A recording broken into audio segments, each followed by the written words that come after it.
ஓம் நமோ வெங்கடேஷாய.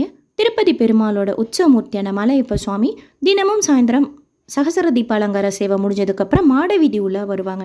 அதே மாதிரி ஒவ்வொரு மாதத்தில் வர ரோஹிணி நட்சத்திரத்தன்னைக்கு ருக்மணி கிருஷ்ணர் சகசர தீப அலங்கார சேவையில் எழுந்தருளி மாட வீதி உள்ள வருவாங்க. புனர்பூச நட்சத்திரத்தன்னைக்கு ராமர் சீதா லக்ஷ்மணர் சகசர தீப அலங்கார சேவையில் எழுந்தருளி மாட வீதி உள்ள வருவாங்க. இது இல்லாமல் ஒவ்வொரு மாதத்தில் நடக்கிற பௌர்ணமி கருட சேவைக்கு கருட வாகனத்தில் மலையப்ப சுவாமி மாட வீதி உள்ள வருவார். ஆண்டுக்கு ஒரு முறை நடக்கக்கூடிய விழாக்கள் நிறைய இருக்குது. கைசிக துவாதசி, வசந்தோச்சத்தன்னைக்கு 3வது நாள் 3 மூர்த்திகளுமே அட் அ டைம் மாட வீதி உலா வருவாங்க. ரத சப்தமியாக இருக்கட்டும், அந்த மாதிரி நிறைய விழாக்கள் இருக்குது. அப்போல்லாம் மலையப்ப சுவாமி மாட வீதி உலா வருவார். அவர் எப்போல்லாம் மாட வீதியில் இறங்குறாரோ வீதி உலாவுக்காக நாம் நெய்வேத்தியம் கொடுக்கலாம். கோயிலை சுற்றி இருக்கிற மாட வீதியில் கேலரி போட்டிருப்பாங்க. நாம் நிற்கிற இடத்துக்கிட்ட சுவாமி வருவார். அப்போ நம்ம நெய்வேத்தியம் கொடுக்குறோம் அப்படின்னா கேலரி உள்ளேயே இருந்து மானசீகமாக நம்ம நெய்வேத்தியம் கொடுத்துக்கணும். 2 பாயிண்ட்டை நம்ம போய் வெயிட் பண்ணுறோம் அப்படின்னா நம்மளை மாட வீதியில் அலோவ் பண்ணுவாங்க. கிட்ட போய் நம்ம நெய்வேத்தியம் கொடுக்கலாம் சுவாமிக்கு. இதை பற்றின டீட்டெயில் இன்ஃபர்மேஷன் கேட்டிருந்தீங்க ஒரு சிலர், இந்த வீடியோவில் ஷேர் பண்ணுறேன். 4 மாட வீதியிலையும் என்னென்ன இருக்குங்கிறத பற்றின டீட்டெயில் வீடியோ ஆல்ரெடி ஷேர் பண்ணியிருக்கேன், செக் பண்ணி பாருங்கள், உங்களுக்கு ஒரு ஐடியா கிடைக்கும். 2 பாயிண்ட் அப்படிங்கிறது, ஃபஸ்ட்டு கோயில் கோபுரத்துக்கு ரைட் சைடில் இருக்கிற தெற்கு மாட வீதியில், அதாவது தெற்கு மாட வீதியில் நம்ம என்டர் ஆனோன்னா லெஃப்ட் சைடில் ஃபஸ்ட்டு சுபதம் என்ட்ரி இருக்கும், அதுக்கப்புறமா திருமலை நம்பி சந்நிதி இருக்கும், அதுக்கப்புறமா மேலே பார்த்தா பிரிட்ஜ் இருக்கும், அதை தாண்டி போனால் சீனியர் சிட்டிசன் வெயிட்டிங் ஹால் இருக்கும். அப்படியே அந்த மாட வீதி எண்டில் போனால் W1ன்னு சொல்லிட்டு கேட் இருக்கும். அந்த கேட்டுக்கு பின்னாடி தான் அனந்தாழ்வார் தோட்டம் இருக்குது. அந்த கேட்டுக்கிட்ட இப்போ சாயந்தரம் 7 மணி போல் மலையப்ப சுவாமி மாட வீதி உள்ள ஸ்டார்ட் ஆகுது அப்படின்னா கோபுரத்துக்கு ஆப்போசிட்டில் இருக்கிற கருட மண்டபத்துலேருந்து 6 மணிக்கே உட்காரத்துக்கு ஸ்டார்ட் பண்ணிவிடுவாங்க அந்த 2 பாயிண்ட்லையுமே. ஏன்னா ரொம்ப கிட்டக்கெல்லாம் போனால் கேலரி வேறு அங்கங்கே க்ளோஸ் பண்ணிவிடுவாங்க. சுவாமி மாட வீதியில் வீதி உலா ஸ்டார்ட் பண்ணிட்டார் அப்படின்னா அதெல்லாம் ஒரு 1 ஹவருக்கு பிஃபோர் அந்த இடத்துக்கு நம்ம ரீச் ஆகிறது தான் பெஸ்ட்டு. அந்த W1 கேட் கிட்ட போனாலே அங்கே இருக்கிற சேவாக்ஸாக இருக்கட்டும், ஸ்டாஃபாக இருக்கட்டும் அசஸ் பண்ணுவாங்க. நெய்வேத்தியம் கொடுக்குறவங்களாம் இந்த க்யூக்குள்ளே போய் உட்காருங்கன்னு சொல்லிட்டு அங்கே ஒரு க்யூ இருக்கும், அங்கே போய் நம்ம உட்காந்துருக்கணும். ஸோ W1 ஒரு பாயிண்ட், அடுத்து N1 ஒரு பாயிண்ட். ஸோ W1 கேட்டுங்கிறது தெற்கு மாட வீதியும் மேற்கு மாட வீதியும் ஜாயின் ஆகிற பிளேஸ் தான் W1 கேட். அந்த இடத்துலேருந்தே பார்த்தாலே தெரியும் N1 கேட். N1 கேட்டுங்கிறது மேற்கு மாட வீதியும் வடக்கு மாட வீதியும் ஜாயின் ஆகிற இடம் தான் N1 கேட். அதாவது W1 கேட் இருக்கும், வசந்த மண்டபம் இருக்கும், அதற்கடுத்து சின்னஜெயர் மடம் இருக்கும், அப்புறமா கோவிந்த நிலையம் இருக்கும், அது பக்கத்துலேயே W4 கேட் போட்டிருக்கும் வெளியில் போகிறதுக்கு, மியூசியமுக்கு போகிறதுக்கெலாம். அதை தாண்டி அப்படியே போனீங்கன்னா அந்த மாட வீதியோட எண்டு தான் N1 கேட். அந்த N1 கேட்லேருந்து வெளியில் போனால் ப்ரைவேட் மட்ஸுக்கு உண்டான ஸ்டாப்பிங் வந்துடும். ஸோ ஓரளவுக்கு உங்களுக்கு அந்த இடம் தெரிஞ்சிருக்கும்னு நினைக்கிறேன்.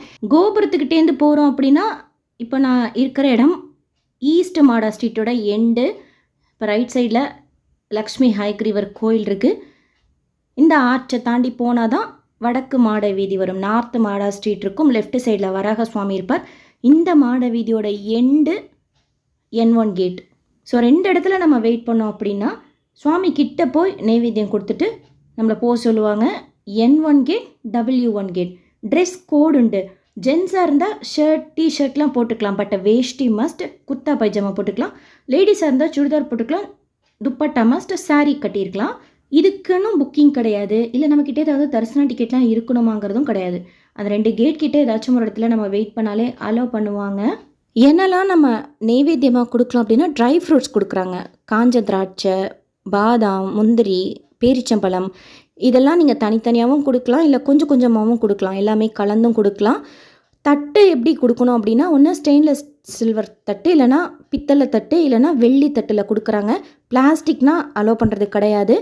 பழங்கள் கொடுக்கலாம், அதாவது சுவாமிக்கு நம்ம நெய்வேத்தியமாக என்னெல்லாம் கொடுக்கலாமோ வாழைப்பழம், திராட்சை, அந்த மாதிரிலாம் கொடுக்குறாங்க. 2 வாழைப்பழம் கூட நீங்கள் தட்டில் வச்சு கொடுக்கலாம். நமக்கு எவ்வளோ முடியுமோ அது கொடுக்கலாம், அந்த தட்டில் வச்சு கொடுக்கலாம். வாழைப்பழம் ஊர்லேருந்து எடுத்துகிட்டு வரத்துக்கு வீணாக போயிடுமே அப்படி நீங்கள் ஃபீல் பண்ணிங்கன்னா வராக சுவாமி கெஸ்ட் ஹவுஸ் கிட்ட வாழைப்பழம் விற்பாங்க, அந்த பழம் கூட நீங்கள் வாங்கி கொடுக்கலாம். தேங்காய் உடைக்கிறது, பூ கொடுக்கறது, வெத்தலைப்பாக்கு கொடுக்கறது அதெல்லாம் அக்செப்ட் பண்ணிக்க மாட்டாங்க, அர்ச்சனை பண்ண மாட்டாங்க. நம்ம தட்டில் வச்சு கிட்ட போகிறப்போ நம்ம தட்டிலேருந்து எடுத்து சுவாமி திருப்பாதத்தின் கீழே ஒரு வெள்ளி தட்டு இருக்கும், அதில் வச்சுருவாங்க. நம்ம ஆக்சுவலாக சூடம் வச்சுருக்கணும், அங்கே ஏற்றக்கூடாது. நம்ம அங்கே அந்த பிளேட்லேயே ஒரு சின்ன விளக்குலையோ இல்லை அந்த பிளேட்லேயோ நம்ம சூடம் வச்சு கற்பூரம் வச்சு எடுத்துகிட்டு போனால் பிரசாதம் அந்த தட்டிலேருந்து எடுத்து சுவாமி தட்டில் வச்சுட்டு அப்படி குனிஞ்சு போகணும் பல்லக்கு கீழே ரைட் சைடில். அங்கே ஒருத்தர் தீப்பந்தம் வச்சுட்டு நிற்பார். அவர் தான் அந்த கற்பூரம் ஏற்றுவாங்க. அவங்க ஏற்றிட்ட பிறகு நம்மளை அப்படியே கேலரி உள்ளே ரீடைரக்ட் பண்ணிவிடுவாங்க. ஸோ கேலரி உள்ளே வந்துட்டு தூரமாக நின்று அந்த கற்பூர தீபத்தை சுவாமிக்கு நம்ம மானசீகமாக காட்டணும். முன்னாடியெல்லாம் இப்போ ஹஸ்பண்ட் அண்ட் ஒய்ஃப் இருந்தால் 2 பேரையும் அலோவ் பண்ணுவாங்க. ஒருத்தர் கையில் நெய்வேத்தியம் இருந்தால் போதும். இப்போல்லாம் ரூல்ஸ் என்ன அப்படின்னா, யார்கிட்ட நெய்வேத்தியம் இருக்கோ அவங்கள மட்டும்தான் அலோவ் பண்ணுறாங்க. சரிங்க, 2 பேர்லாம் போகிறீங்க, 2 பேருமே கிட்ட போய் நெய்வேத்தியம் கொடுக்கணும் அப்படின்னு 2 பிளேட் வச்சுக்கோங்க. 2 பிளேட்டில் உங்ககிட்ட இருக்கிற பிரசாதத்தை ஷேர் பண்ணிக்கோங்க. நம்ம தட்டிலேருந்து அர்ச்சகர் அந்த பிரசாதத்தை எடுத்து சுவாமி கிட்ட இருக்கிற அந்த தட்டில் வைக்கும் போதாக இருக்கட்டும், கிட்ட போய் பெருமாளை பார்க்கும்போதாக இருக்கட்டும், அதுக்கப்புறமா நம்ம தட்டில் இருக்கிற அந்த பிரசாதத்தை அங்கே இருக்கிறவங்களுக்கு ஷேர் பண்ணலாம். ரொம்ப நல்லாயிருக்கும் அந்த ஃபீலிங். அந்த ஈவினிங் டைமில் இருக்கட்டும், இல்லை எப்போ மலையப்ப சுவாமி மாட வீதியில் வந்தாலும் பெருமாளுக்கும் கொடுத்துட்டு அங்கே இருக்கிறவங்களுக்கும் ஷேர் பண்ணிவிட்டு நம்ம வீட்டுக்கு கொஞ்சோண்டு எடுத்து வச்சுக்கிட்டு நம்ம சாப்பிட்றது ரொம்ப ரொம்ப நல்லாயிருக்கும். சுவாமி அப்படி அந்த பக்கம் போனோன்னே அவர் அங்கே நின்று அந்த இடத்துக்கிட்ட எல்லாம் விழுந்து கும்பிட்டுட்டு கொஞ்சம் நேரம் உட்காந்துருப்பாங்க. அத்தனை திருப்தியாக இருக்கும். நிறைய பேர் செய்திருக்கலாம், நிறைய பேர் பார்த்துருக்கலாம். ட்ரை ஃப்ரூட்ஸாக நம்ம எடுத்துகிட்டு போயிட்டா கொஞ்சமாக கூட நீங்கள் எடுத்துகிட்டு போகலாம். 100 கிராம் அந்த மாதிரி கூட எடுத்துகிட்டு போயிடலாம். நம்ம எடுத்துகிட்டு போகிறதுக்கு உங்களுக்கு கன்வீனியண்ட்டாக இருக்கும். ஆன் ஸ்பாட்டில் சுவாமி வர்றப்போ நம்ம எடுத்து அந்த தட்டில் வச்சா போதும். பழங்கள் வாங்குறீங்கன்னா உங்கள் ஊர்லேருந்தே எடுத்துகிட்டு வாங்க. இல்லைனாலும் திருமலாவில் ஒரு சில இடத்துல வாழைப்பழங்கள் விற்கிறாங்க. இன்கேஸ் கிட்ட போய் நம்ம நெய்வேத்தியம் கொடுக்கறது கேன்சல் அப்படின்னா டிடிடி ப்ரெஸ் ரிலீஸ்லேயே அனௌன்ஸ் பண்ணுறாங்க. போன வருஷத்துக்கு வருஷம் பிரம்மோற்சவத்தை கருட சேவையப்போ டிடிடி ப்ரெஸ் ரிலீஸில் சொல்லிட்டாங்க, கருட வாகனத்துக்கு மட்டும் கிட்ட போய் பிரம்மோற்சவத்தப்போ சொல்கிறேன், கிட்ட போய் நீங்கள் நைவேத்தியம் கொடுக்கக்கூடாதுன்னு சொன்னாங்க. பட் பிரம்மோற்சவத்தப்போ நடந்த மற்ற எல்லா சேவைக்கும் கிட்ட அலோவ் பண்ணாங்க. போன வருஷம் அந்த மாதிரி இல்லை, எல்லா வாகன சேவைக்குமே அலோவ் பண்ணாங்க. மாட வீதியில் இருக்கிற மற்ற கோயில்களில் கூட நம்ம ட்ரை ஃப்ரூட்ஸ் எல்லாம் கொடுக்கலாம். ஏகாந்தம் சேவா அப்படிலாம் சொல்லி கொடுத்தோம் அப்படின்னா அப்போ நெய்வேத்தியத்துக்கு அவங்க வச்சுப்பாங்க.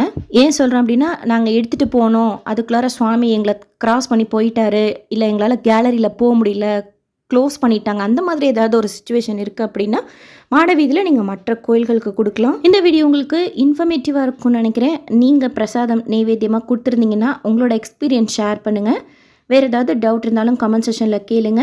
எஸ்எஸ்பி லைஃப் ஸ்டைல் யூடியூப் சேனலை ஃபஸ்ட் டைம் பார்க்குறீங்கன்னா சப்ஸ்கிரைப் பண்ணி பக்கத்தில் இருக்கிற பெல் ஐக்கானையும் ப்ரெஸ் பண்ணி வச்சுக்கோங்க. திருப்பதி பற்றி அப்டேட்ஸ் தினமும் நான் வீடியோவாக ஷேர் பண்ணுறேன், கம்யூனிட்டி போஸ்ட்டில் ஷேர் பண்ணுறேன். உங்களுக்கு நோட்டிஃபிகேஷனில் வந்துடும். ஸோ தட் நீங்கள் எல்லா இன்ஃபர்மேஷனும் இன்ஸ்டண்ட்டாக தெரிஞ்சுக்கலாம். தரிசன ticket booking, room booking, Tirumala திருப்பதியில் நாம் சுற்றி பார்க்க வேண்டிய நிறைய இடங்கள், தீர்த்தங்கள், கோயில்கள், வாலண்டரி சேவை பற்றின டீட்டெயில் இன்ஃபர்மேஷன் தினமும் திருமலா திருப்பதி அப்டேட்ஸ் ரெகுலராக ஷேர் பண்ணிட்டு வரேன். செக் பண்ணி பாருங்கள். உங்களுக்கு யூஸ்ஃபுல்லாகவும் இன்ட்ரெஸ்டிங்காகவும் இன்ஃபர்மேட்டிவாகவும் இருக்கும். இந்த வீடியோ லைக் பண்ணி ஷேர் பண்ணுங்கள். மற்ற பக்தர்களுக்கும் இந்த இன்ஃபர்மேஷன் போய் சேரும். தேங்க்யூ.